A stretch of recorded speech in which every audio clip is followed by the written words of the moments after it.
Great to meet you again. Congratulations on getting onto Survivor. I know that it's a disappointing end for you, of course, but it was still really fun to watch you play, and I thought that you were a really entertaining player. Thank you. I'm just so honored that I even got to play Survivor. I'm from Canada and there's been like a dozen Survivor players. I've been a fan of the show for 24 years. So actually get on the show was like so surreal to me. So I'm just overall so thankful. Yeah, and I mean, what an experience, right? It's just, even if you are just there for like a couple of days, it's just a once in a lifetime thing. Absolutely. And I had fun doing it. So I'm glad that you thought that I was entertaining. Yeah, I mean, your laugh alone is just so joyous. Yeah, there it is. Yeah. So did watching the episode change your understanding of how you got voted out? Not at all. I think it's just sort of like one of those things that there's nowhere to hide when there's three people that you've been like working together. I had a really strong relationship with Sophie, and there was a moment when I knew that she had flipped on me because she had asked me what Alex said to me when we were having a conversation. And so in my mind, Sophie was voting for me. I was voting for Alex, and Alex was voting for Sophie. And then it would be a tie. I didn't play my shot in the dark because if they both voted for each other, then I wouldn't have a vote, and then I would have went home. So there are no surprises, and like Sophie had to throw me under the bus. I needed to throw Sophie under the bus. The only thing that I'd be surprised about was that Alex used his idol because he was dangling that idol in front of both of us. And to me, it felt like he was so confident it was not going to play his idol. Yeah, it felt like a bluff. It felt like a bluff. And like when I feel like somebody's bluffing, like I have to prove them wrong. Unfortunately, like I'm the end result of it. And he used his idol. So. Yeah, I mean, for him, it's like there's only three of you, so like I think it would have been unwise for him not to use it, just in case. I mean, we all saw season 46. It's true. It's Yeah. true. Yeah, like he was really humming and hawing, and I think Sophie and I did a really good job at like kind of confusing him. I knew Sophie was gonna go really hard on him with like strategy talking like stuff, and like my whole thing with Alex was to be consistent. We connected like on a friendship level, and like I just continued to remain consistent to like my strategy, and I didn't want to scramble at the end. So what was the plan in the event of a tie? Like a three-way tie. Hmm. Yeah, so then we would have all had to revote, and then I would have voted for Alex. I would have hoped Sophie would have voted for Alex, and then Alex go home. Yeah, yeah. And talking about Jake's snake bite, did you see what happened leading up to it? I was really surprised that it was so like quiet. Alex and I were in the shelter that Annie had built all by herself as I was looking for coconuts. And I was taking a nap. Sophie was out for a walk, and then I just heard Jake say, "Guys, come down here." So Alex and I ran down. I was like half asleep. And then he said that he thought that he got bit by a snake, and then when he flipped over his foot, we could see like the bite marks. But at that point, like I don't know if I'm just kind of like a happy-go-lucky type of person, and I'm just kind of like, "Oh, he's gonna come back because like he's fine." And then I think Sophie in the shelter was like, he got bit on his foot. How is he going to compete? And then Alex was like, that's a very venomous snake. And so we found out that Jake was eliminated from the game, like on as we're going to go compete in the next challenge. And so, like, as a competitor, I don't care if like you're against somebody. It's just like one of those things that you just don't want something to happen to somebody. We're playing a game. There's a difference when it becomes like life threatening. Right. And you found out that Jake had been taken out of the game in front of everybody else. Do you wish Yeah. you had had a private moment to learn that information from Jeff? I don't know. I think it would have been, I'm so like logical. It would have been like the same outcome. We did kind of hug each other. Maybe it's good that we didn't have a little bit of time because we could have been like, this sucks. Like, how come everything bad is happening to us? And it's kind of like we had to put, the news that was just told to us in the back of our minds and go perform. So maybe it worked into our advantage because we wanted to push for Jake. Yeah, that's interesting because just from a viewer's experience, it seemed to me like that is a really like unsettling or like destabilizing piece of information to learn right before doing a challenge. Yeah, So it's I'm true. like, well, this did this affect their challenge performance? But it seems like you don't think that. No, you guys all saw like how bad we were at puzzles and like it was like puzzles for us was like a brick wall and us trying to get through it with our hands. Like we just couldn't do puzzles. I don't know if it was from like the lack of food, the lack of sleep, no food.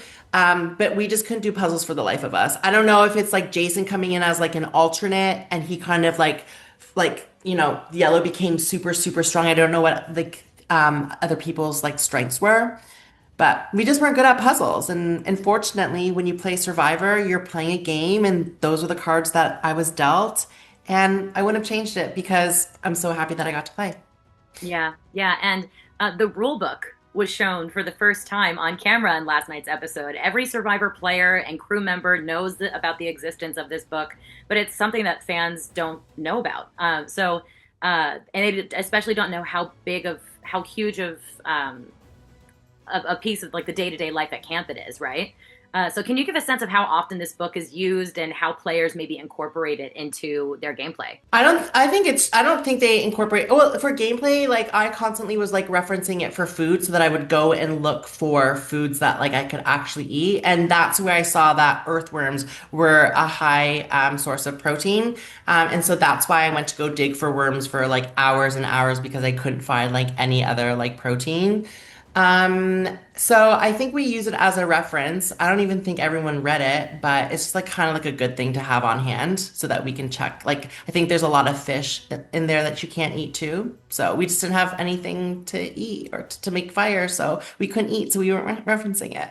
Yeah, it's like a wilderness guide basically. It's true, yeah. And did you ever at camp, did you ever say like, I'm gonna go check out the book as an excuse to go like take a walk and talk with somebody and make some strategy? You're not allowed to do that. That's like, Oh, yeah, if you're going to look at the book, you go and look at the book, and you can't. Yeah, cameras are not on you. interesting. Okay, that's good to know.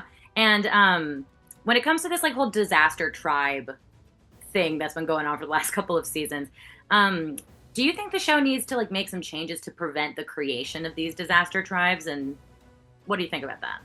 I know Jeff really loves, the team of like three and like when there's a disaster tribe, it's the game. I think as somebody who has played it, it's just kind of like we could probably just skip this challenge and we can probably just go to tribal because I don't really see like everyone knows what the outcome's going to be. We're still going to try. Maybe we can be the underdogs, but like I think as a viewer, they can just fast forward it and know that we're going to be going to tribal. And like all three episodes, like we went to tribal. I'm not sure how fun that is for like viewers. I know for like as like a tribe continuously going isn't fun, but I hope it's entertaining. And do you think that Alex and Sophie are maybe better equipped to handle this upcoming tribe shakeup because they've been to so many tribal councils and nobody else has? Like, talk about how disaster tribes have an edge over these winning tribes. Yeah, so then you have six of I don't know the names, six red and six yellow. And then you have two blue. So the two blue are going to be like swing votes. And so we kind of saw a little bit of foreshadowing in the previous episodes of like red and yellow going against each other. So then Alex and Sophie are in a really great position to kind of like fall through the cracks and build relationships with folks and strategize. And they're also the only two players in the game so far now that know what it's like to go to tribal council.